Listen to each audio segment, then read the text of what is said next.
শুধু ইল্লাল্লাহ জিকির করা জায়েজ আছে কিনা? ভাইরে, ইল্লাল্লাহ জিকির করা জায়েজ আছে কিনা এই প্রশ্ন কেন করবেন? জিকির এটা তো নবী করিম সাল্লাল্লাহু আলাইহি সাল্লামের শেখানো পদ্ধতি অনুযায়ী, মূলনীতি অনুযায়ী করবেন। ইল্লাল্লাহ শব্দটা নবীজির যুগে ছিল কি ছিল না?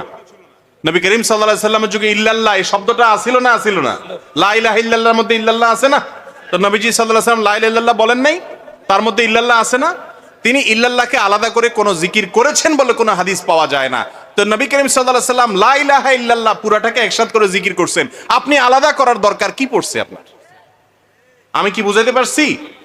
ইল্লাল্লাহ জিকির করা জায়েজ কি না জায়েজ এটা কেন বলতেছেন? আপনি বলবেন যে কারণ যত হাদিস আছে সমস্ত হাদিসে জানা যায় লা ইলাহা ইল্লাল্লাহর কথা, শুধু ইল্লাল্লাহ ইল্লাল্লাহ জিকিরের কথা পাওয়া যায় না। লা ইলাহা ইল্লাল্লাহ 100 বার, 10 বার, 33 বার আছে না নাই বিভিন্ন বারে, কিন্তু ইল্লাল্লাহ এতবার পড়লে এরকম সওয়াব হবে কোন হাদিস শুনছেন আজ পর্যন্ত?